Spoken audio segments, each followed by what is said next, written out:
Baik.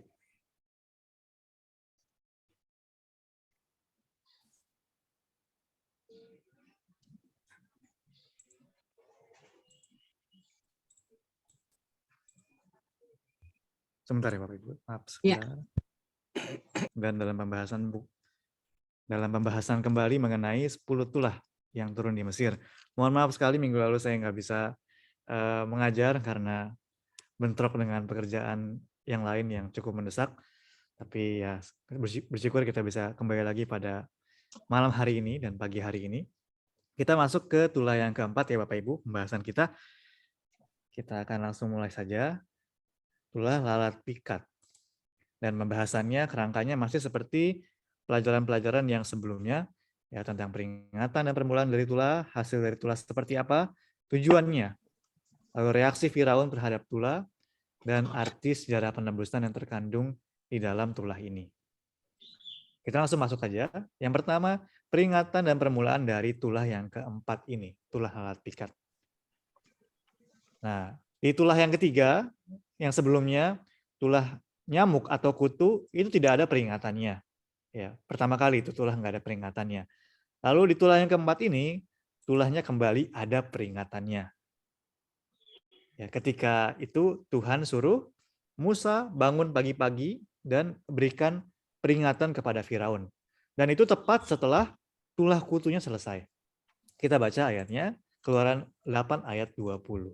Baik, saya akan membaca Keluaran 8 ayat 20, berfirmanlah Tuhan kepada Musa, pergilah menghadap Firaun dan katakan kepadanya, beginilah firman Tuhan, biarkanlah umatku pergi supaya mereka beribadah kepadaku. Ya, pagi-pagi ya disuruh untuk pergi. Dan kita lihat di sini ada satu hal yang cukup menarik perhatian juga. Firaun tetap masih kalau kita lihat di sini masih ada di Sungai Nil, ya Sungai Nil. Ini masih ada, ya. Ini ayatnya sedikit berbeda. Maaf sebentar. Keluaran 8 ayat 20.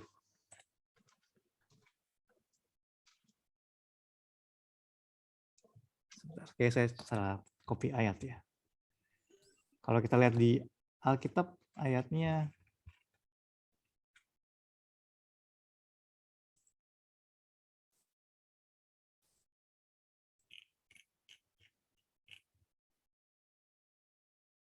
oh maaf, ini saya salah paste ayat. Coba bisa dibuka di Alkitabnya, Ibu Heni. Ya, Keluaran 8 ayat 20.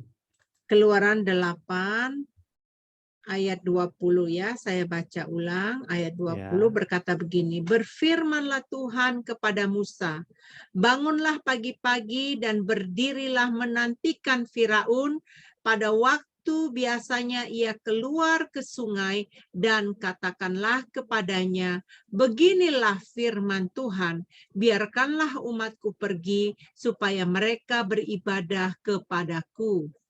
Ya, mohon maaf ya, ini ayatnya salah paste. Nah, jadi pagi-pagi dan Musa disuruh menghadap Firaun di mana? Di sungai. Ya, jadi meskipun udah banyak tulah terjadi, tapi Firaun tetap melaksanakan kebiasaan ini, yaitu pagi-pagi ke sungai. Makanya Musa disuruh untuk datangin Firaun di mana? Di sungai. Ya, jadi hati Firaun masih terpaut kepada sungai Nil ya, meskipun udah ditulahi.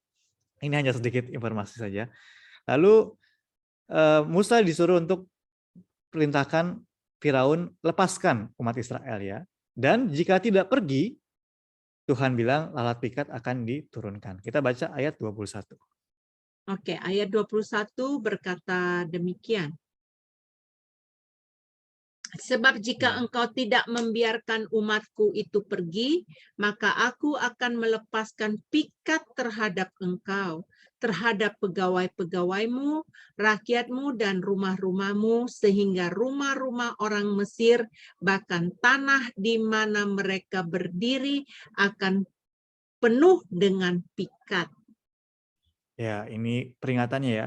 Tulah lalat pikat akan datang dan memenuhi rumah-rumah orang Mesir. Bahkan tanah dimanapun, bahkan di rumah maupun di luar, itu akan penuh dengan lalat pikat. Lalu Tuhan katakan, Tuhan akan turunkan tulahnya kapan? Kita lihat di ayat 23. Ayat 23, sebab aku akan mengadakan perbedaan antara umatku dan bangsaku, besok tanda mujizat ini akan terjadi. Ya, besok ya, terjadinya akan besok. Jadi Firaun diberikan peringatan, lepaskan umat Israel, kalau tidak akan terjadi tulah lalat pikat. Lalu dikasih waktunya yang akurat, yaitu besok. Jadi diberikan kesempatan kepada Firaun 1 hari untuk bisa menaati perkataan Tuhan tersebut. Ya, tapi seperti kita ketahui, Firaun tidak menaati untuk membiarkan orang Israel pergi. Nah, dan berbeda dengan tulah yang pertama, kedua, dan ketiga, yang dilaksanakan lewat Musa atau Harun, di tulah keempat ini terjadi bukan oleh Musa atau Harun, tapi terjadi dengan sendirinya, yaitu Tuhan melepaskan. Ya, di sini dibilang, aku akan melepaskan, dan tidak ada perintah kepada Musa dan Harun apa yang harus mereka lakukan. Jadi Allah lah yang secara aktif mengirim lalat pikat tersebut ke Mesir. Ya, jadi lalat pikat ini terjadi sepenuhnya dalam kuasa Allah. Ada yang bilang bahwa, oh ini lalat pikat mungkin timbul karena bangkai katak di tulah yang kedua. Ya Bapak Ibu, kita kan belajar ya, tulah yang kedua. Katak-katak mati, bangkai bertumbuk-tumbuk, berbau busuk. Oh ini terjadi secara alami karena bangkai-bangkai katak tersebut. Tapi ini benar-benar bukan alami. Kenapa? Waktu terjadinya tulah disebut dengan jelas besok. Lalu waktu selesainya tulah juga terjadi dengan akurat, sesuai dengan ketika Musa katakan. Dalam doa, Musa doakan dan Musa bilang besok akan berhenti, besok juga berhenti. Jadi mulai dan selesainya sesuai dengan perintah Tuhan. Jadi tulah ini terjadi sepenuhnya dalam kuasa Tuhan, bukan secara alami. Ya, selesainya terjadi serentak. Ketika tulah ini selesai, lalatnya semua hilang dari tanah Mesir. Ya, itu kalau bukan pekerjaan kuasa Tuhan bagaimana? Kita pun di rumah, di tempat makan, ngusir lalat sedikit aja susah kan? Gimana bisa ngusir lalat begitu banyak memenuhi tanah Mesir dalam sekejap tanpa tersisa satupun?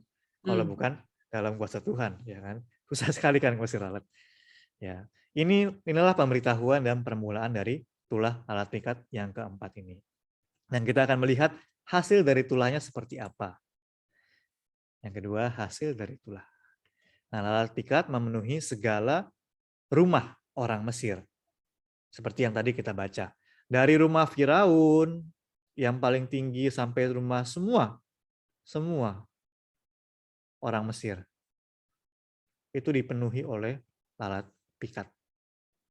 Dan berbeda dengan tulah yang ketiga atau tulah nyamuk atau kutu yang baru kita bahas ya dalam pelajaran 2 minggu lalu. Kita lihat nyamuk atau kutu itu melompat-lompat, menghinggapi. Ya. Tapi kalau tulah yang keempat ini, itu lalat pikat yang benar-benar berterbangan. Jadi lebih lebih mengerikan tulah ini ya. Dan dan lalat pikat ini berbeda dengan lalat yang biasa. Lalat pikat ini seperti kita ketahui Bapak Ibu, lalat itu biasa menempel pada pada kotoran-kotoran kan. Dan tumbuh dan berkembang pada kotoran sapi atau kotoran yang lainnya. Maka lalat itu terkenal membawa bakteri, penyakit, atau pembusukan. Ini ayat referensi bisa dicatat saja, Pengkhotbah 10 ayat 1. Lalat kalau mati itu bisa bawa penyakit dan lain sebagainya. Dan pada umumnya lalat itu tidak gigit manusia, ya kan Bapak Ibu? Ya, kita digigit nyamuk iya, tapi nggak digigit lalat kan? Lalat paling hanya nempel-nempel saja, atau nempel pada makanan, nempel pada meja. Tapi beda dengan lalat biasanya, ini lalat yang khusus, lalat pikat. Dan ini mengerikan karena itu menggigit manusia juga. Menyengsarakan manusia, baik dari orang tua sampai kepada anak-anak. Ini dikatakan di Mazmur 78 ayat 45. Coba bisa dibacakan. Oke, saya baca ya. Mazmur 78 ayat 45, ia melepaskan kepada mereka lalat pikat yang memakan mereka dan katak-katak yang memusnahkan mereka. Ya, di sini dikata dibilang memakan mereka. Ekspresi ini pakai itu memakan. Artinya sampai menggigit manusia, ya. Sampai menggigit manusia maupun binatang. Betapa mengerikannya Bapak Ibu ya. Ulah lalat pikat ini saya bayanginnya juga. Nah, karena lalat pikat yang seperti demikian ya, membawa bakteri, membawa pembusukan, bisa membawa penyakit, bahkan di sini memakan atau menggigit manusia secara langsung, dikatakan bahwa Mesir menderita karena tulah ini. Kita baca Keluaran 8 ayat 24.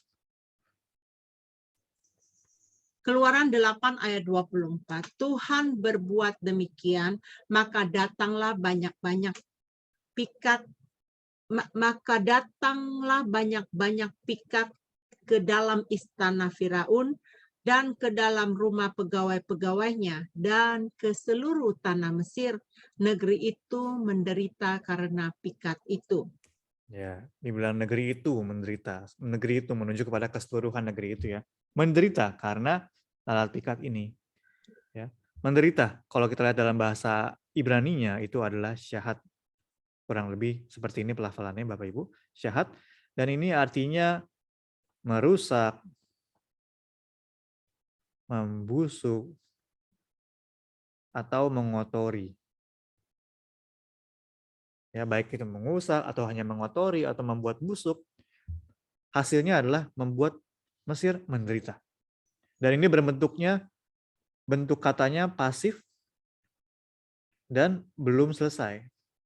Artinya membawa kerugian yang terus-menerus, menyengsarakan terus-menerus, bukan hanya sekali.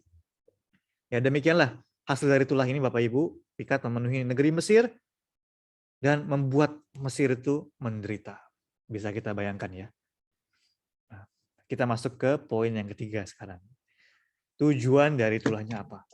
Secara khususnya tulah yang keempat ini. Tujuan dari tulahnya apa? Nah, tujuannya sama dengan tulah yang pertama dan yang kedua, yakni agar orang Israel beribadah kepada Tuhan. Ini mohon maaf agak sedikit ini salah pace juga, tapi pergi dan beribadah ya itu sama. Di bagian awalnya agak sedikit berbeda. Boleh bacakan sekali lagi Ibu Heni, Keluaran 8 ayat 20 tapi dari Alkitabnya. Oke, Keluaran 8 ayat 20. Berfirmanlah Tuhan kepada Musa, bangunlah pagi-pagi dan beribadahlah, berdirilah menantikan Firaun. Pada waktu biasanya ia keluar ke sungai dan katakanlah kepadanya, beginilah firman Tuhan, biarkanlah umatku pergi supaya mereka beribadah kepadaku. Ya, ini karena kalimatnya persis sama saya jadi terkecoh. Tapi kalimat belakangnya sama. Beginilah firman Tuhan. Biarkanlah umatku pergi supaya mereka beribadah kepadaku. Ya, jadi tujuan Tuhan pertama adalah agar Israel beribadah kepada Tuhan. Ya. Ini sudah kita banyak bahas itulah sebelumnya, jadi saya tidak bahas detail di sini. Yang kedua, nah Tuhan menyatakan kehendaknya yang tegas bahwa Tuhan akan menyelamatkan orang Israel. Menyelamatkan dalam konteks di sini adalah mengeluarkan Israel dari Mesir.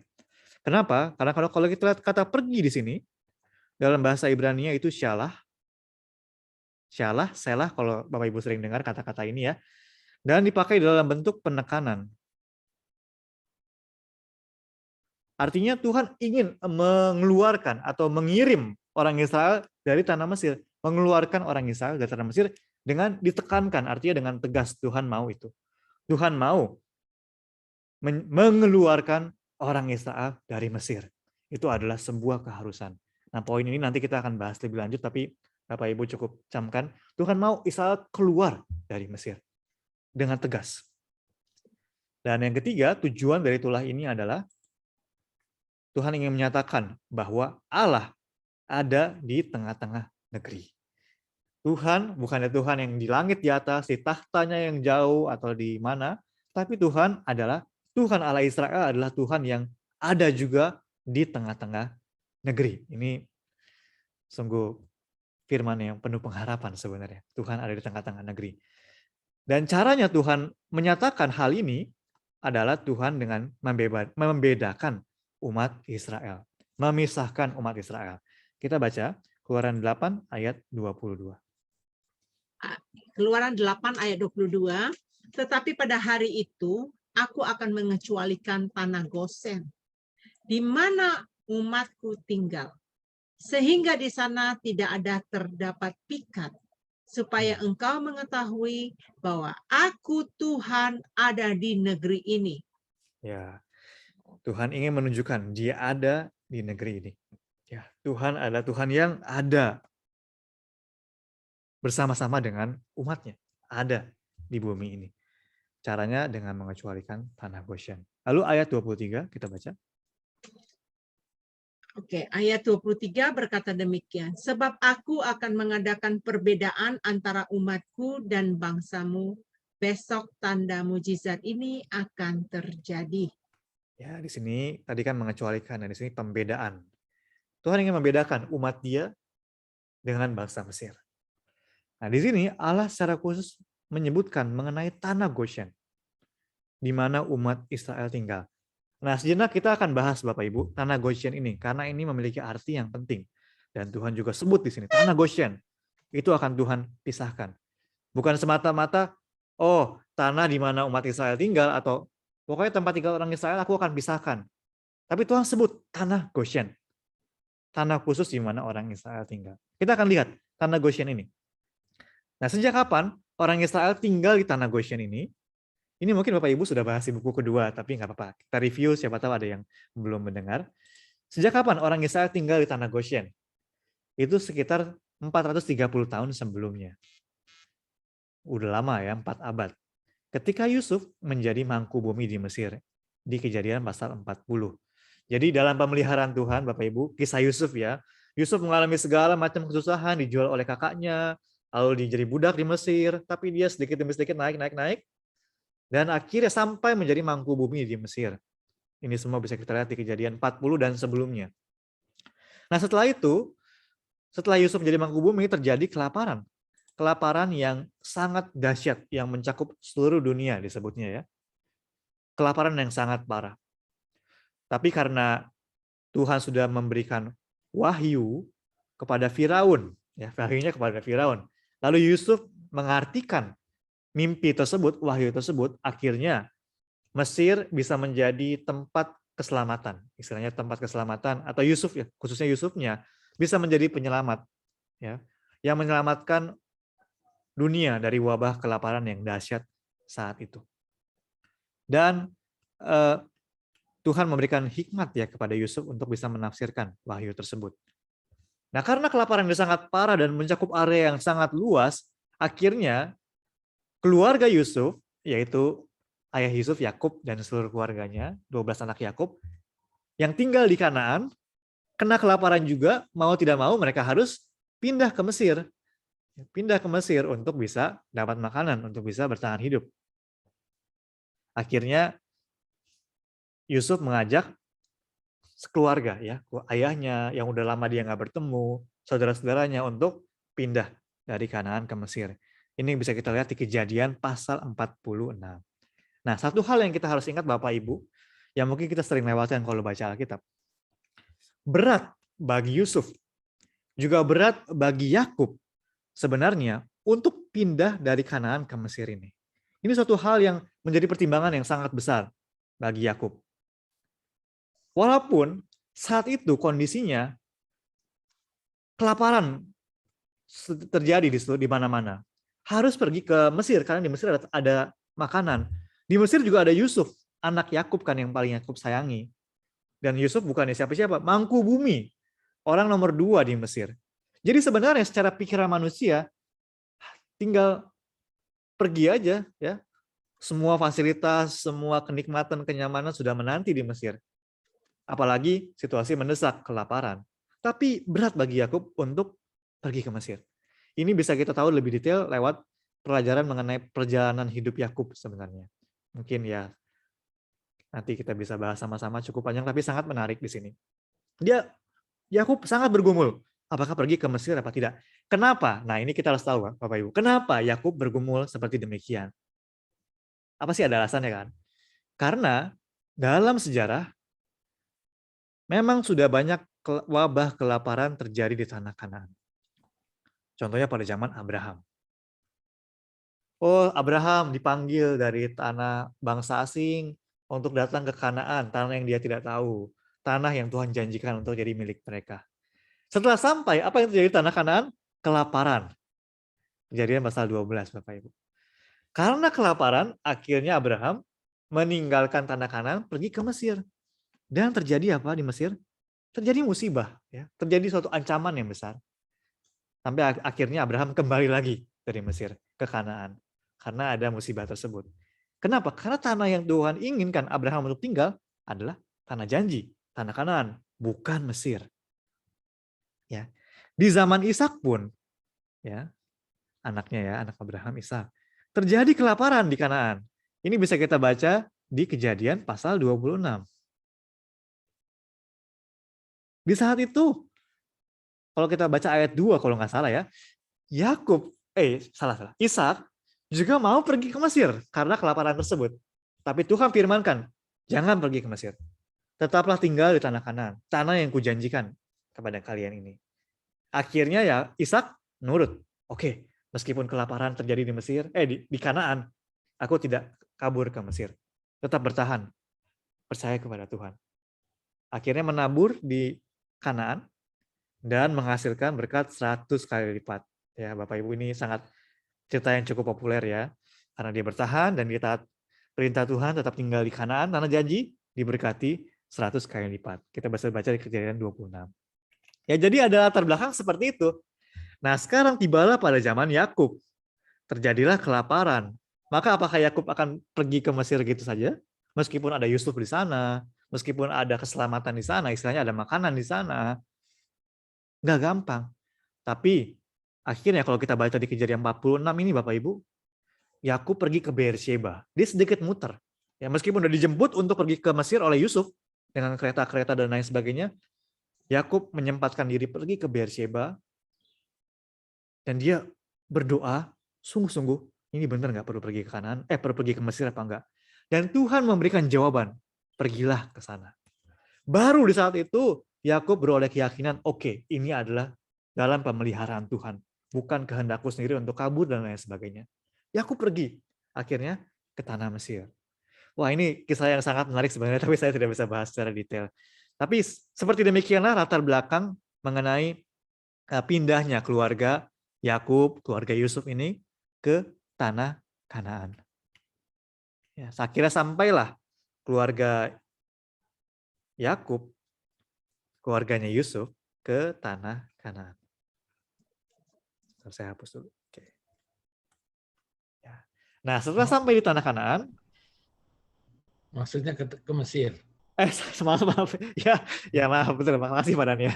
Aduh, kepleset lidah. Ya, sampai ke Mesir. Setelah sampai ke tanah Mesir, Yusuf kan adalah mangku bumi di Mesir, orang nomor 2. Maka Yusuf bisa memilihkan tanah yang paling baik di tanah Mesir untuk orang Israel tinggali. Bukan orang Israel belum ada. Untuk keluarga Yakub tinggali. Di ibu kota misalnya, atau di sebelah ibu kota. Tapi Yusuf secara khusus memilih tanah Goshen untuk keluarganya tinggali. Ini ada di Kejadian 46 ayat 33 sampai 34. Ya. Yusuf usahakan, pokoknya gimana pun keluarga kita nggak boleh tinggal di pusat daerah Mesir, tapi kita harus tinggal di tanah Goshen. Dia kasih tahu kepada saudara-saudaranya, kalian ngaku aja ya, kalian gembala, supaya kalian bisa tinggal di Goshen, pokoknya Goshen. Lalu sampai ke Firaun pun, Yusuf bilang, biarlah mereka tinggal di Goshen. Kita baca ayatnya. Kejadian 47 ayat 1, dan ini ayat 4. Kita baca ayat 4 ini. Oke. Ya. Ayat 4-nya ya. Lagi kata Ya. mereka kepada Firaun, kami datang untuk tinggal di negeri ini sebagai orang asing, sebab tidak ada lagi padang rumput untuk kumpulkan ternak hamba-hambamu ini karena hebat kelaparan itu di tanah Kanaan. Maka sekarang izinkanlah hamba-hambamu ini menetap di tanah Goshen. Ya. Yusuf minta Goshen. Ya. Lalu kalau kita baca ke ayat 6-nya, Bapak Ibu, ayat 6-nya, Firaun juga sebut, oh Goshen ya. Oke, tapi coba kamu bawa keluargamu lihat tanah yang terbaik di Mesir. Ya oke lah tinggal di Goshen. Di ayat 6 seperti itu. Jadi ya karena Yusuf minta itu, aku berikan. Tapi coba aja lihat ke tanah yang lain, mana yang terbaik di Mesir. Jadi dimungkinkan bahwa ada banyak tanah-tanah lain yang sebenarnya secara manusia lebih baik, lebih menarik dibandingkan tanah Goshen. Tapi Yusuf mintanya tanah Goshen. Ya. Nah, kenapa Bapak Ibu Yusuf meminta tanah Goshen itu? Ada arti penting di sini, kita lihat alasan Yusuf memilih tanah Goshen. Nah, kita baca di ayat jadi 46 ayat 33 sampai 34. Baik, saya baca ya. Apabila Firaun memanggil kamu dan bertanya, apakah pekerjaanmu? Maka jawablah, hamba-hambamu ini pemelihara ternak. Sejak dari kecil sampai sekarang. Baik kami maupun nenek moyang kami, dengan maksud supaya kamu boleh diam di tanah Goshen. Sebab segala gembala kambing domba adalah suatu kekejian bagi orang Mesir. Ya. Karena suruh ngaku gembala, dan gembala adalah kekejian bagi orang Mesir. Jadi Yusuf hendak membuat orang Israel tinggal di tanah Goshen agar keluarga mereka, keluarga Yakub yang nanti menjadi umat Israel, tidak menjadi satu dengan orang Mesir. Ya, di sini kan supaya kamu dianggap najis, dianggap keji oleh orang Mesir. Maka orang Mesir dan orang Israel bisa tidak saling berhubungan. Tidak tercampur. Ya. Jadi saya rangkumkan, agar orang Israel tidak tercampur dengan kebudayaan Mesir, ya, agar mereka tidak lupa identitas mereka sebagai umat perjanjian Tuhan, Tuhan Yehova ya, dan agar mereka tidak turut dalam kenikmatan dan penyembahan berhala di Mesir. Ya, Mesir dengan begitu banyak ala-ala mereka. Yusuf dengan posisinya yang tinggi, mudah bagi orang Israel untuk mendapatkan segala kenikmatan, kenyamanan, dan fasilitas, privilege di Mesir. Sehingga mereka bisa hidup menyatu dengan orang Mesir dengan segala kebesaran dan kemegahan Mesir saat itu. Tapi Yusuf bilang, jangan. Kalian harus terpisah dari orang Mesir. Kalian harus tinggal terpisah. Dan bahkan sampai dianggap najis sekalipun, atau dengan kata lain Bapak Ibu, dibenci. Kalian harus dibenci. Bukan harus ya. Kalian akan dibenci. Dan kalian harus tanggung itu. Untuk kalian terpisah dari orang Mesir. Coba kita lihat. Tentang ayat ini saya terpikir di perjanjian baru yang sering kita baca, firman Yesus. Ya Bapak Ibu. Coba kita baca Yohanes 15 ayat 18 sampai 19. Yohanes 15 ayat 18 sampai 19 yang berbunyi demikian. Jikalau dunia membenci kamu, ingatlah bahwa ia telah lebih dahulu membenci aku daripada kamu.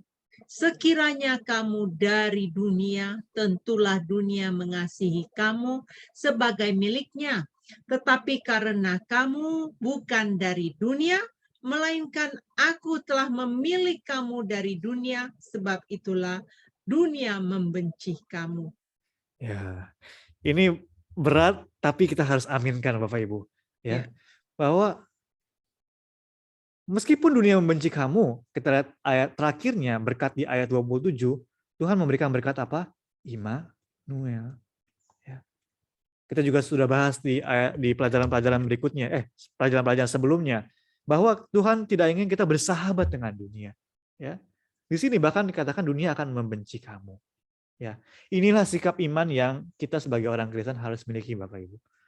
Seandainya kita menyatu dengan dunia, maka dunia akan mengasihi kita. Tapi karena kita tidak menyatu dengan dunia, dunia akan membenci kita.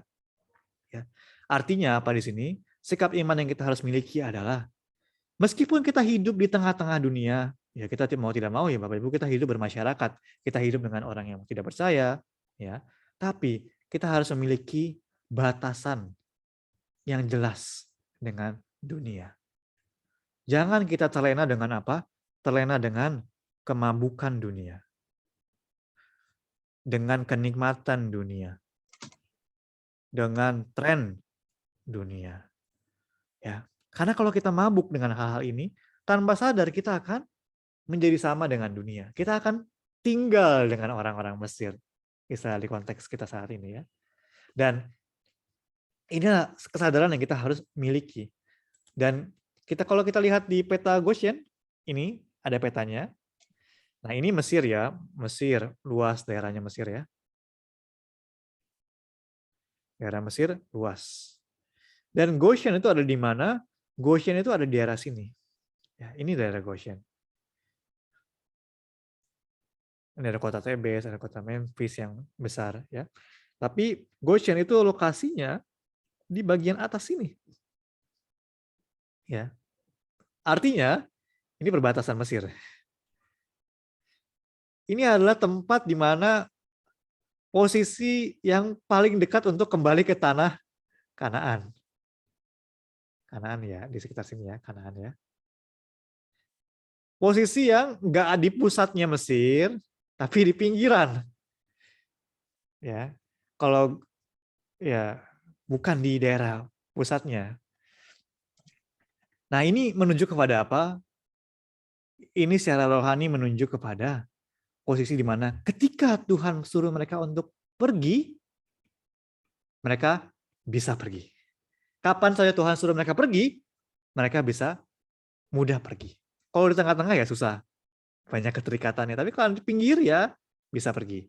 Ini menunjuk kepada apa Bapak Ibu? Ini menunjuk kepada posisi yang tanpa keserakahan. Tanpa kerakusan dunia. Ya. Kalau kita lihat Bapak Ibu kita pun ya sambil kita menjalani kehidupan kita sehari-hari, ya kita nggak bisa mengelak bahwa ada kesukaan-kesukaan kita kan. Ada kenikmatan-kenikmatan yang kita nikmati juga di dunia ini. Kita nggak bisa bohong kan Bapak Ibu? Tentu ada. Tapi kita harus selalu ingat, kita harus punya sikap yang senantiasa apa? Ketika Tuhan mau kita lepaskan itu, apapun itu, harta kita, milik kita, hobi kita, ya, dan semua hal-hal lainnya, kenikmatan dunia ini yang kita nikmati juga. Ketika Tuhan mau kita lepaskan itu, kita harus punya sikap yang setiap saat kita bisa lepaskan. Ya, ya contohnya mungkin suka drama Korea, ya, atau suka makan enak, suka belanja, suka shopping, suka jalan-jalan dan lain sebagainya. Ya itu kita nggak bisa bilang benar salah. Tapi yang penting satu hal yang kita harus miliki, ketika kita harus tinggalkan itu atau kita harus lepas itu, kita bisa lepas. Kita nggak punya keterikatan tentang hal itu. Itu salah satu tips ya mungkin supaya kita nggak terikat dengan dunia. Ya. Ketika hari Minggu, ya pergi ke gereja. Itu berarti harus bisa menyingkirkan segala macam kenikmatan atau kesenangan-kesenangan kita. Ya, Tuhan ingin kita menjalani kehidupan yang kudus, ya. Apa Ibu? Kudus atau terpisah dari dunia. Ini nanti kita akan bahas lebih lanjut di bagian kesimpulan. Kita lanjut Bapak Ibu ke bagian yang keempat, reaksi Firaun terhadap tulah. Nah, di tulah yang keempat ini ahli-ahli Mesir tidak mencoba untuk meniru atau melawan. Ya, udah give up, udah angkat tangan. Nah, Firaun pun karena sangat menderita, karena sengsara karena tulah ini, akhirnya dia bernegosiasi dengan Musa dan Harun. Kita baca Keluaran 8 ayat 25. Ayat 25 berkata demikian, lalu Firaun memanggil Musa dan Harun serta berkata, pergilah, persembahkanlah korban kepada Allahmu di negeri ini. Ya. Pergilah, persembahkan korban di negeri ini. Ini sebenarnya, jadi boleh pergi atau enggak sih? Agak membingungkan ya, tapi memang begitulah bujukan setan selalu membingungkan. Pergi tapi di negeri ini. Artinya ya jangan pergi. Ya, boleh tapi di sini aja. Ya nggak boleh pergi artinya. Ini wordplay ya, seperti wordplay. Nah, dan Musa menolak tawaran tersebut. Kenapa? ya itu nggak sesuai dengan firman Tuhan. Kita baca ayat 26 sampai 27. Baik, saya akan baca ya. Firman Ya. Tuhan berkata demikian. Tetapi Musa berkata, tidak mungkin kami berbuat demikian, sebab korban yang akan kami persembahkan kepada Tuhan Allah kami adalah kekejian bagi orang Mesir. Apabila kami mempersembahkan korban yang menjadi kekejian bagi Mesir itu di depan mata mereka, tidakkah mereka akan melempari kami dengan batu? Ya. Bentar ya, Ya. masih belum selesai. Sebentar, saya pindah ini dulu. Oke, Ya. ayat 27. Kami harus pergi ke padang gurun 3 hari perjalanan jauhnya untuk mempersembahkan korban kepada Tuhan Allah kami seperti yang difirmankan kepada kami. Ya. Nggak bisa kalau di Mesir, Musa bilang. Kenapa? Kami harus pergi ke padang gurun 3 hari perjalanan jauhnya untuk mempersembahkan korban. Seperti yang difirmankannya kepada kami. Nah, dari sini apa yang sedikit bisa kita pelajari Bapak Ibu, ya. Bahwa untuk kita beribadah kepada Tuhan, mempersembahkan korban di sini disebutnya, harus sesuai dengan firman Tuhan. Harus sesuai dengan firman Tuhan. Tidak bisa dengan semau-maunya manusia. Tidak bisa menurut keinginan atau kenyamanan manusia. Tidak bisa menurut kepentingan manusia seperti apa. Ini suatu aspek yang sangat penting. Sekarang pun kita karena pandemi ya mau tidak mau, ada saat-saat di mana kita harus beribadah di rumah, beribadah secara online. Ya, tapi kita harus ingat ketika situasi membaik, ketika bisa, kita harus mengupayakan untuk datang ke tempat yang Tuhan pilih ya dan beribadah sesuai dengan apa yang Tuhan kehendaki. Ya itu salah satu contoh kecilnya Bapak Ibu. Ada banyak contoh-contoh lainnya. Dan seperti bujukan Firaun ini ya, setan ya selalu berusaha membuat kita itu untuk berkompromi. Tuhan menyuruh orang Israel harus keluar dari Mesir dan beribadah. Tadi Musa nyatakan 3 hari perjalanan jauhnya. 3 hari perjalanan jauhnya ini apa Bapak Ibu? Di Alkitab, ekspresi 3 hari. 3 hari perjalanan itu sering disebut. Itu adalah menunjuk kepada suatu jarak pemisahan total. Terpisah total, tidak bisa dikejar lagi. Ya, 3 hari perjalanan total. Harus keluar dari Mesir dan terpisah total dari Mesir. Baru bisa beribadah. Baru beribadah itu berkenan kepada Tuhan. Ini artinya apa? Secara rohani, Tuhan ingin kita beribadah. Beribadah yang apa? Beribadah yang meninggalkan posisi dosa kita. Meninggalkan manusia lama kita. Firaun membujuk, boleh beribadah silakan. Bukan yang nggak boleh beribadah loh, boleh beribadah, tapi jangan keluar. Ya, artinya ya beribadah kepada Tuhan juga, tapi menikmati dunia juga. Ya, ya dengar firman Tuhan, tapi keinginan kita ya tetap keinginan kita, nggak kita lepaskan. Keinginan manusia kita tetap keinginan manusia kita. Ya, seperti bujukan setan kepada Hawa. Bukannya 180 derajat berbalik dari firman Tuhan. Bukannya, oh kamu harus melawan Tuhan, kamu harus meninggalkan Tuhan. Enggak. Tapi apa? Kompromi. Dibuka celah kompromi. Ya perintah Tuhan, langgar sedikit nggak apa-apa. Ya, kamu nggak mati kok. Ya, sekali-kali tidak. Gitu. Bukannya, oh kamu harus melawan Tuhan. 666 salib kebalik ya itu ada juga. Tapi muslihat setan itu membengkokkan sedikit firman Tuhan. Membuat manusia berkompromi. Makanya kita harus berhikmat, kita harus berjaga-jaga dalam firman Tuhan, dalam doa. Baru kita bisa melihat, oh tipuan setan tersebut. Tidak, ini tidak sesuai dengan firman Tuhan. Baru kita bisa menyatakan dengan tegas seperti demikian. Ketika kita berjaga-jaga di dalam firman Tuhan. Nah setelah itu, masih ya Firaun masih mencoba lagi, kita baca ayat 28. Baik, saya akan baca. Lalu kata Firaun, baik, aku akan membiarkan kamu pergi untuk mempersembahkan korban kepada Tuhan Allahmu di padang gurun. Hanya janganlah kamu pergi terlalu jauh. Berdoalah untuk aku.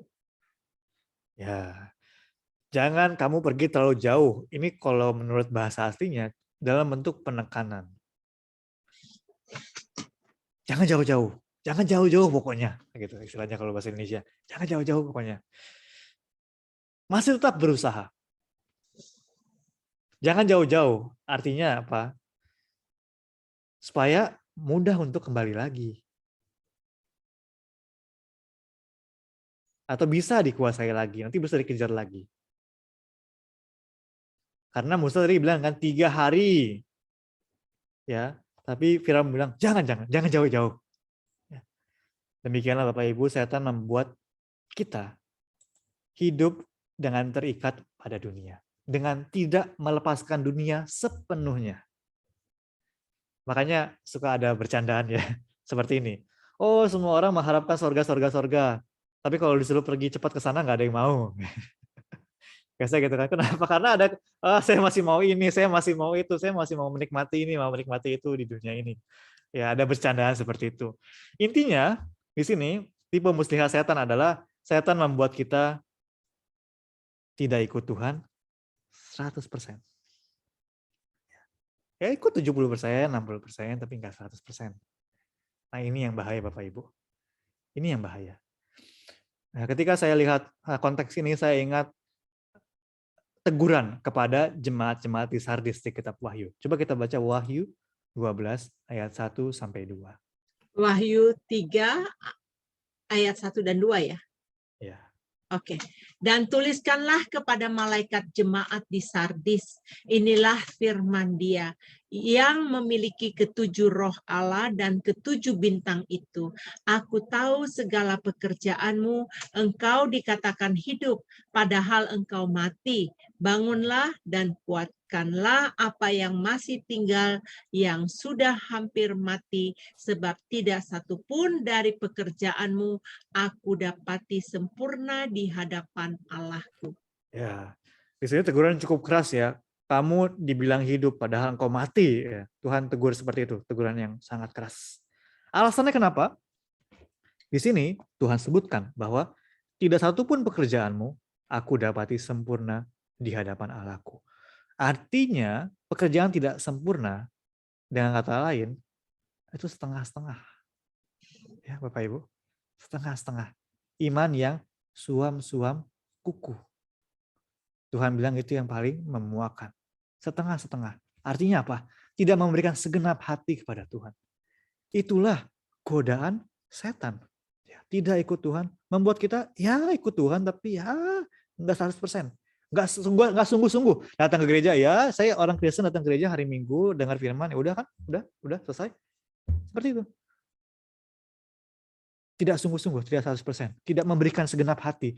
Ketika memberikan segenap hati, kita sebagai orang percaya, artinya apa? Oh firman Tuhannya apa ya? Oh ini aku nggak ngerti. Apa ya artinya ya? Oh bagian Alkitab ini aku masih belum mengerti. Pendeta artinya apa ya? Lalu baca Alkitab sendiri. Ada pelajaran Alkitab berusaha untuk ikuti. Ya kan? Itulah memberikan segenap hati kan? Tapi setan membujuk kita untuk tidak memberikan segenap hati kita kepada Tuhan. Akhirnya kondisinya seperti ini. Hidup tapi mati. Ya, kita lanjut dulu sebentar. Akhirnya Musa, oke, karena dibilang boleh pergi, pergilah, ya. Oke, aku akan membiarkan kamu pergi. Akhirnya Musa mengiyakan. Kita baca ayat 29. Oke, ayat 29. Lalu kata Musa, sekarang aku keluar meninggalkan tuanku dan akan berdoa kepada Tuhan, maka pikat itu akan dijauhkan besok dari Firaun, dari pegawai-pegawainya dan rakyatnya. Hanya janganlah Firaun berlaku curang lagi dengan tidak membiarkan bangsa itu pergi untuk mempersembahkan korban kepada Tuhan. Ya, oke, aku akan pergi. Pikat itu akan dijauhkan besok. Dan terjadilah tepat besok. Pikat itu selesai. Ya, dan Musa peringatkan kepada Firaun, jangan curang lagi ya. Boleh ya. Benar-benar ya lepaskan orang Israel. Tapi kita tahu Firaun kembali berkeras hati lagi. Ketika tulah itu dijauhkan, Firaun kembali berkeras. dan tidak biarkan orang Israel pergi. Ya, sifat setan. Tidak pegang janji, ingkar janji, berdusta. Ya, sifat setan. Oke, terakhir kita bahas di dalam arti sejarah penebusan dari tulah yang keempat ini. Di kitab Wahyu, tidak tampak secara langsung malapetaka yang berhubungan dengan tulah keempat. Tapi kalau kita lihat di sepanjang Alkitab, ada satu dewa yang sering kali muncul berhubungan dengan lalat. Mungkin Bapak Ibu sudah tahu ya, yaitu Baal Zebub. Baal Zebub. Yang adalah Tuhan dari para lalat atau dewa para lalat. Kalau kita lihat di sini ayat referensinya, bahkan Ahazia, raja ke-8 Israel Utara, ketika sakit dan nggak sembuh-sembuh, dia bertanya kepada Baal Zebub ini, Nabi Baal Zebub, apakah dia bisa sembuh dari penyakitnya atau tidak? Ya, lalat kan tadi kita sudah bahas Bapak Ibu membawa penyakit kan dan lain sebagainya. Maka sebagai sosok yang ditakuti dan membawa penyakit, Ahazia dengan begitu bodohnya ketika dia sakit, dia bertanya kepada Baal Zebub ini, sembuh atau enggak? Ini ayat referensinya bisa dibaca 2 Raja-Raja ayat 1. Ya. Banyak disembah, dewa yang banyak disembah di mana-mana di Perjanjian Lama. Di Perjanjian Baru pun Baal Zebub ini juga muncul dan disebut sebagai Baal Zebul. Bapak Ibu pasti sering baca karena di kitab Injil ini sering kali muncul, 7 kali muncul di kitab Injil ya, begitu banyak. Ini ayat referensinya. Dan Baal Zebul ini, siapa yang disebut sebagai Baal Zebul? Pakai kuasa Baal Zebul? Yesus kita disebut pakai kuasa Baal Zebul. Coba kita baca Lukas 11 ayat 15. Lukas 11 ayat 15, tetapi ada di antara mereka yang berkata, ia mengusir setan dengan kuasa Beelzebul, penghulu setan. Ya, Beelzebul. Yesus dibilang sembuhin penyakit, dibilang pakai kuasa Beelzebul, penghulu setan. Ya, itu Beelzebul. Dan di sini disebutnya penghulu setan. Penghulu artinya yang tertinggi atau pemimpin dari para setan. Ya, posisinya. Jadi setan pun ada kastanya. Ada Beelzebul ini, lalu ada setan. Saya nggak tahu detailnya seperti apa. Kita anggap setan ya setan ya. Kita kalahkan semuanya. Cuma setan pun ada kasta-kastanya seperti ini. Dan Beelzebul ini yang disebut sebagai penghulu setan atau yang pemimpin dari para setan. Dan seperti lalat-lalat, seperti sifat lalat, seperti pada tulah lalat pikat, seperti itulah sifat setan. Kita bisa melihat seperti itu. Ya, setan itu apa? Dengan gigih menempel pada kita. Lagi ada kesempatan dikebaskan, terbang sedikit, nempel lagi, ya, nempel lagi, dan menempel pada yang kotor, yang najis, lalu membuat yang lain pun ikut kotor dan najis. Itulah sifat setan. Membuat iman kita menjadi sakit, ya. Membuat kita menderita, membuat kita jatuh dalam dosa.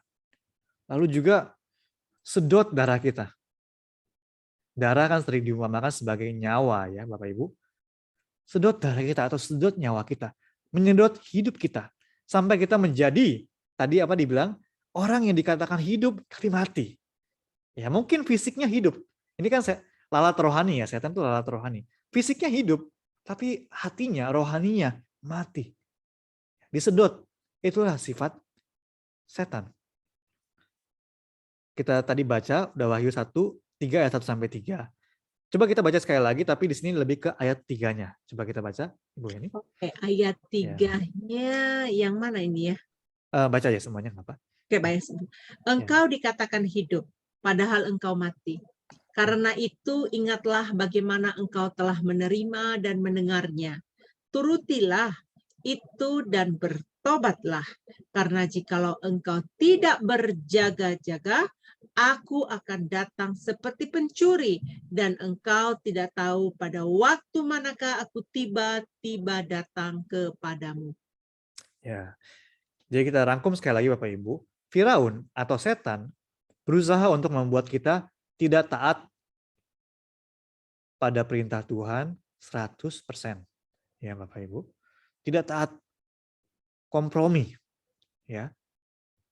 Dan itu diasosiasikan sebagai membuat kita tidak berjaga-jaga.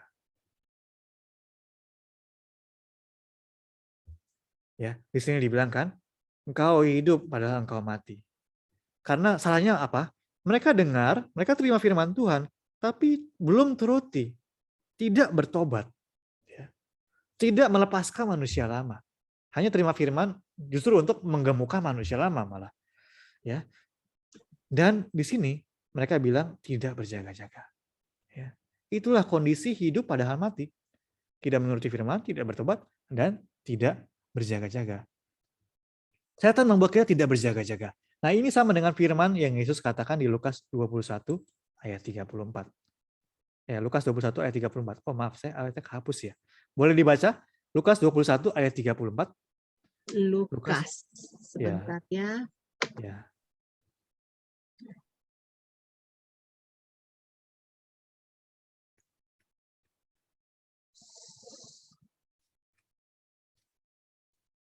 Tiga 31 ayat 4. 21 21 ayat 34. Ya, ayat 3. Lalu ia 3, berkata, oh, ayat lalu ia, 34. oh ayat Ayat 3. 34. Ya, jagalah dirimu. Jagalah dirimu supaya hatimu jangan syarat oleh pesta pora dan kemabukan serta kepentingan-kepentingan duniawi, dan supaya hari Tuhan jangan dengan tiba-tiba jauh ke atas dirimu seperti suatu jerat. Ya, sama ya, tidak berjaga-jaga. Karena kalau Tuhan bilang tidak berjaga-jaga, aku akan datang seperti pencuri. Di Lukas 21 ayat 34 juga dikatakan, kalau kamu syarat akan pesta pora, mabuk akan kepentingan dunia, sibuk dengan kepentingan dunia, tidak berjaga-jaga, tidak taat firman Tuhan 100%, maka akan apa? Akan hari Tuhan akan datang tiba-tiba. Engkau akan hidup padahal engkau mati. Itulah yang setan upayakan. Setan berusaha membuat kita tidak berjaga-jaga, mabuk. Akhirnya hari Tuhan datang seperti pencuri. Harus hati-hati sekali Bapak Ibu. Ya, di hari akhir ini begitu banyak entertainment, begitu banyak kesibukan. Saya masih ingat mungkin sekitar 5 tahun lalu, 10 tahun lalu sebelum teknologi maju, kita sering bingung mau ngapain. Bingung mau ngapain ya. Tapi sekarang itu kita benar-benar nggak bingung mau ngapain karena selalu ada hal untuk kita menghabiskan waktu. Entah itu nonton, entah kita baca ini itu, entah kita ini ngapain itu. Begitu banyak hal yang membuat kita bisa tidak berjaga-jaga. Itu salah satu upaya setan iblis juga. Nah, jadi kesimpulannya Bapak Ibu, di waktu akhir iblis atau setan atau raja setan, Beelzebul ya dan lain sebagainya akan mengerahkan roh-roh jahat itu untuk benar-benar menguasai dunia, untuk meliputi dunia, untuk menjatuhkan dunia, menjatuhkan bahkan orang-orang kudus juga. Kita sudah bahas di pelajaran sebelumnya. Nah, di kitab Wahyu ada sosok Babel, ya. Babel. Dunia ini diumpamakan seperti Babel yang dipenuhi dengan roh-roh jahat. Ya, dipenuhi dengan roh-roh jahat itu seperti dikerubungin oleh lalat, ya. Coba baca ayatnya Ibu Heni, Wahyu 18 ayat 2 di Alkitab. Ya, saya baca. Babel dunia di hari Oh, akhir. buka Alkitab di Alkitabnya. Ini hanya poinnya. Dibuka Alkitabnya. Wahyu 18 ayat 2 berkata demikian. Dan ia berseru dengan suara yang kuat katanya, sudah rubuh Babel kota besar itu. Dan ia telah menjadi tempat kediaman roh-roh jahat dan tempat bersembunyi semua roh najis dan tempat bersembunyi segala burung yang najis dan yang dibenci. Ya, Babel ya diumpamakan sebagai tempat kediaman roh-roh jahat, tempat bersembunyi semua roh jahat, jamak itu. Jadi banyak roh jahat, kejahatan, kenajisan semua berkumpul di Babel itu. Seperti itulah keadaan dunia di hari akhir. Nah, di saat itu Tuhan Tuhan meminsak jemaat kudus untuk keluar dari Babel tersebut, ya, agar tidak ditimpa oleh malapetakannya. Boleh baca Ibu Heni ayat 4-nya. Ayat 4-nya tadi ya, ayat 2, sekarang ayat 4-nya berbunyi demikian. Lalu aku mendengar suara lain dari sorga berkata, pergilah kamu hai umatku, pergilah daripadanya supaya kamu jangan mengambil bagian dalam dosa-dosanya, dan supaya kamu jangan turut ditimpa malapetaka-malapetakanya. Ya, Orang kudus disuruh harus keluarlah, jangan berpartisipasi dalam dosa-dosanya. Artinya apa? Ya jemaat kudus pun mau tidak mau masih tinggal di tengah-tengah mereka. Masih tinggal di tengah-tengah mereka. Tapi Tuhan kehendaki agar mereka keluar. Tidak berpartisipasi dalam dosa agar tidak ditempa oleh malapetakannya. Nah ini membuat kita benar-benar ingat terhadap tulah yang keempat ini ya Bapak Ibu. Tanah Goshen itu Tuhan pisahkan. Karena tanah Mesir Tuhan akan hukum. Ya. Ketika orang Israel itu tinggal di tanah Goshen, maka mereka bisa aman. Kalau mereka hidup bercampur dengan orang Mesir di segala kota-kota orang Mesir, maka Tuhan tidak bisa memisahkan mereka. Ya ini arti rohaninya. Ya, Babel di hari akhir kita harus terpisah dari Babel tersebut. Mungkin bukan secara fisik ya Bapak Ibu sekali lagi. Di hari akhir kita hidup di tengah-tengah dunia mau tidak mau. Tapi apa secara gagasan, secara pikiran kita harus menjadi berbeda. Anak Tuhan ya sering disebutkan anak Tuhan harus berbeda dengan dunia. Tidak boleh menjadi sama dengan dunia. Ya, jadi akhir kata Bapak Ibu, kiranya kita semua ingat dan belajar bahwa kita harus di hari akhir ini kita menjadi jemaat kudus yang hidup dikuduskan, hidup dibedakan dari dunia sebagaimana umat Tuhan. Ya, dengan begitu baru kita bisa terhindar dari malapetaka di hari akhir. Ya, dan kita bisa menjadi umat-umat Tuhan yang kudus di hadapan Tuhan. Amin. Amin. Ya. Amin. Oh, mungkin sedikit lagi yang mungkin saya tambahkan, waktunya kayak sedikit masih ada. Kalau mengenai pengudusan Bapak Ibu, satu contoh kecil yang bisa kita lihat, pendeta senior sering ajarkan, pendeta senior Abraham Park, penulis buku Sejarah Penebusan, dalam khotbah sering mengajarkan bahwa salah satu bentuk kekudusan adalah di hari Tuhan kita datang ke gereja, kita sedang dipisahkan dari dunia. Ya, perihal anak-anak Tuhan, hari Tuhan datang ke gereja, itulah salah satu bentuk pemisahan yang kelihatan. Itulah salah satu bentuk pemisahan yang nyata, yang fisik untuk pemisahan dari dunia. Ya, di gereja pusat tempat pendeta Abraham Park di Korea maupun di gereja kami juga di Indonesia, kita kalau hari Minggu terbiasa untuk ibadah itu 2 kali. Ada ibadah pagi jam 10, ibadah siang jam 2. Di tengah-tengahnya ada makan siang. Dan yang datang di ibadah pagi dan ibadah siang itu adalah jemaat yang sama, bukan berbeda. 70%-nya sama, mungkin ya 30%-nya berbeda. Ada yang datang ibadah 1 aja atau 2 aja, tapi 70%-nya sama. Ya. Dan itu juga yang terjadi di gereja pusat di pendeta senior. Dan pendeta Abraham Park ajarin bahwa pengudusan yang paling dasar bagi jemaat kudus adalah hari Minggu datang ke gereja. Ya, dan saya pun seiring bertumbuh dengan kondisi demikian, ya akhirnya bisa ada rasa sukacita, rasa puas, rasa damai dari persekutuan di gereja dengan Tuhan. Tapi tentu sekali lagi bukannya artinya oh kita nggak mengunjungi orang sakit, nggak kunjungin keluarga, nggak, tetap lakukan kunjungin keluarga, kunjungin orang sakit. Tapi di samping itu segala kenikmatan atau kesenangan lainnya, jalan-jalan dan lain sebagainya, kalau saya pribadi jadi kurang tertarik. Jadi kurang tertarik gitu. Ya, tapi ini juga nggak dipaksakan ya, harus ke gereja 2 kali gitu, nggak harus dipaksakan.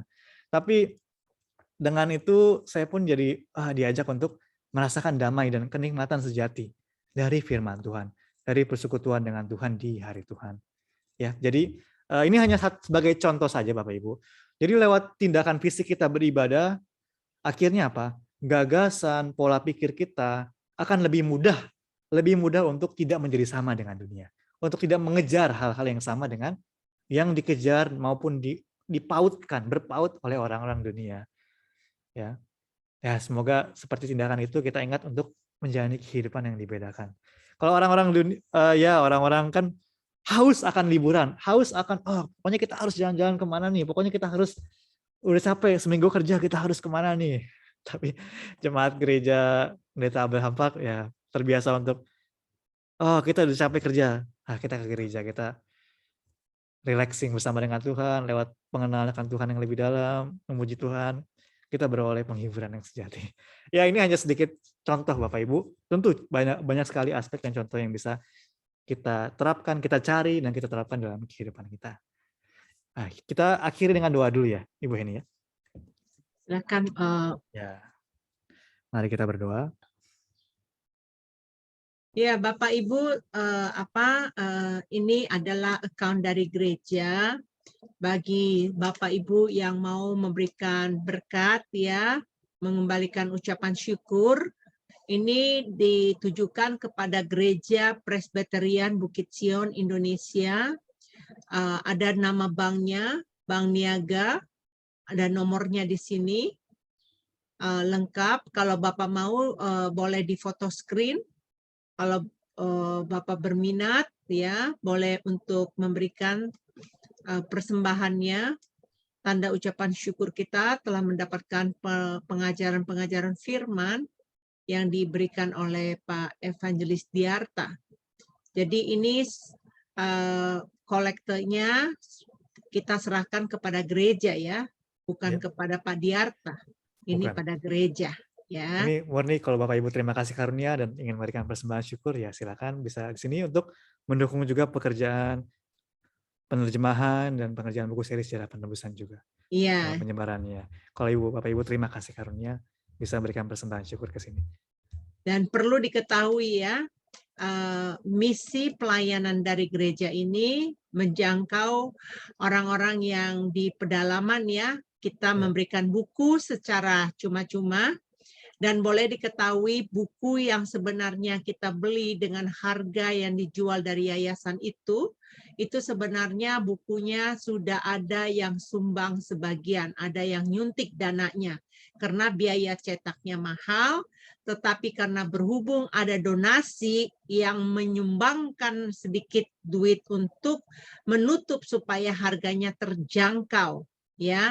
Jadi kalau Bapak Ibu punya berkat, saya berharap Bapak bisa memberikan kepada account ini. Baik, terima kasih. Sekarang saya membukakan pertanyaan. Kalau ada pertanyaan, silakan. Silakan di-unmute ya. Pelajaran hari ini, apa yang kita dapatkan.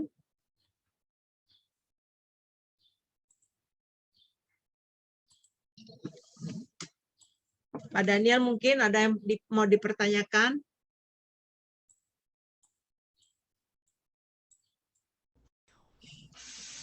Tadi yang ya, silakan.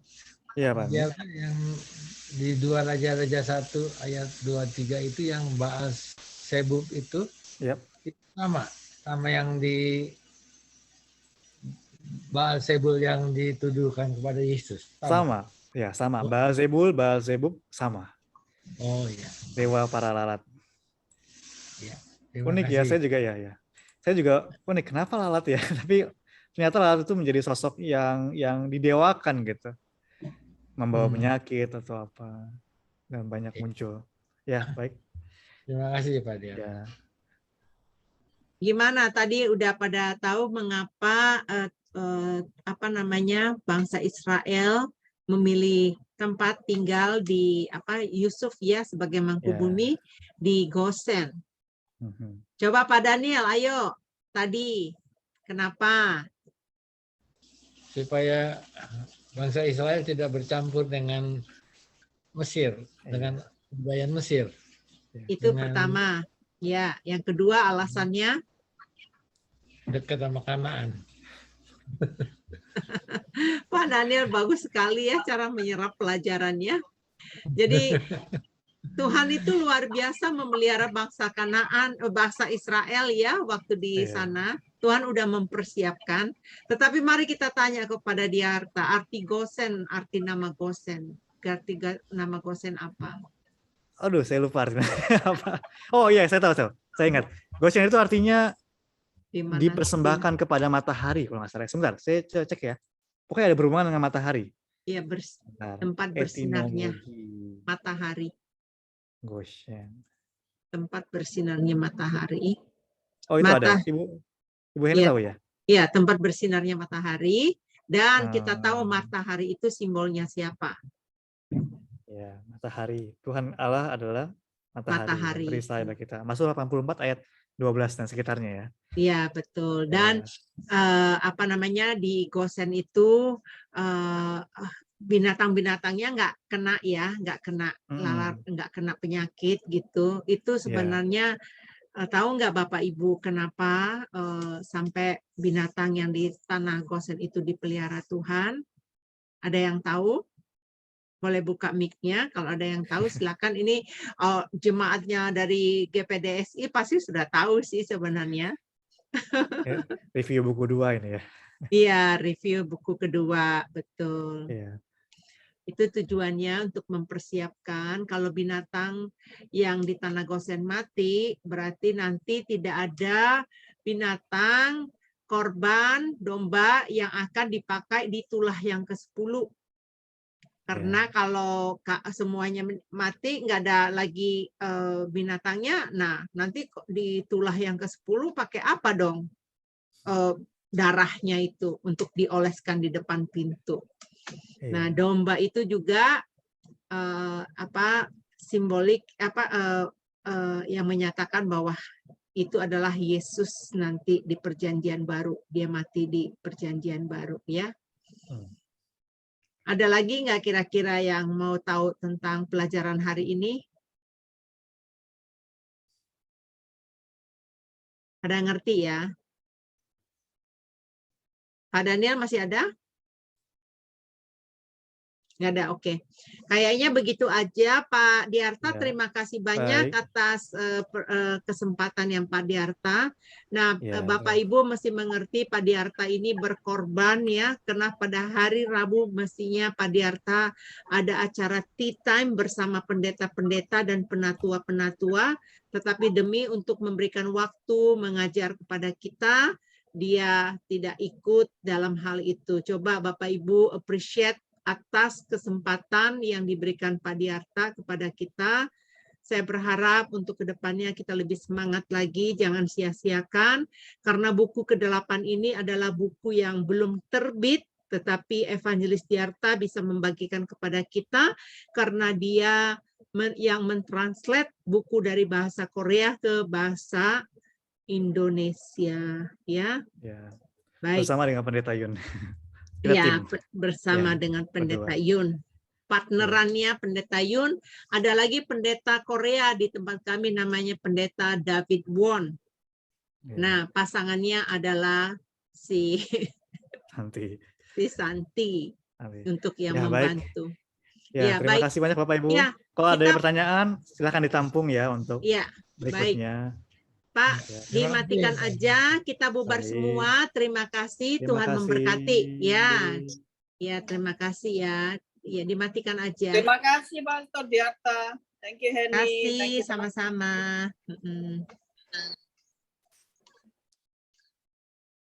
Ya, aku matikan aja ya. Ya, ini malah ditransfer ke saya gitu. Anak-anak Singgaputri belajar apa tadi anak-anak Singgaputri? Halo anak-anak Singgaputri. Bagaimana tadi, gimana belajar, dapat berkat nggak? Dapat Bu. Makasih Bu Henny. Sama-sama. Ngomong-ngomong, kalian tadi nyanyinya bagus sekali loh. Terima kasih Bu. Iya, saya mau minta dong besok lagi ya. Kalian nyanyi kayak begini lagi ya. Ya Bu. Mantep. Itu dong, begitu. Saya seneng. Ya. Kalau boleh, coba iniin nyanyi apa? Bisa nggak kira-kira dipersiapkan lagi besok lagunya apa? Iya Bu, bisa. Oh, bagus sekali, puji Tuhan ya. Saya senang sekali kok kalian semangat. Saya juga nggak tahu kenapa Yudi nggak bangun pagi ini, apa kecapean ya? Iya, kecapean Bu, soalnya kan kita ada PKL juga yang SMK. PKL. Ya. Iya, baik. Ya, praktek kerja lapangan gitu Bu. Oh ya? Oh. Ya. Praktek kerja lapangan itu di mana? Kalau boleh tahu. Kan kita yang SMK itu punya kayak jurusan. Nanti itu misalnya jurusannya kayaknya punya Yudi itu kan jurusannya TKJ. Jadi otomatis dia kayak bagian untuk ke kantornya, ada kantornya. Jadi di sini ada kantornya gitu kan Bu. Terus ikuti kegiatan apa yang diberikan dari kantornya itu sendiri. Kalau di tempat Yudi itu kan kayak pemrograman ya Bu, kayak benarin ada jaringan-jaringan gitu. Iya, betul. Ya, jaringan-jaringan di kota atau apa. Jadi nanti dikasih tugas dari kantornya itu dia lakukan kayak gitu, Bu. Oh, begitu ceritanya. Kalau kalian gimana? Ya, kami juga ini yang SMP. Yang SMP kan lagi libur. Nah, terus? Ya, jadi ikutin aja kalau ada kegiatan dari rumah singgah kalau yang SMP. Oh, begitu ya. Baik, kalau begitu sampai ketemu besok di renungan pagi, dan kalau hari Kamis ada waktu di kelasnya Pak Fani ya, kita mempelajari mengenai awan, apa arti awan di dalam Alkitab. Ya, Bu. Ya, Oke, siap. baik, makasih ya Pak Budi, makasih Mita, makasih Pak Petra, Tuhan memberkati Bu Silvi, God bless. Iya, Tuhan berkati, Bu. Sama-sama. Berkati semuanya. Terima kasih Bapak Ibu. Tuhan berkati, ya. Shalom.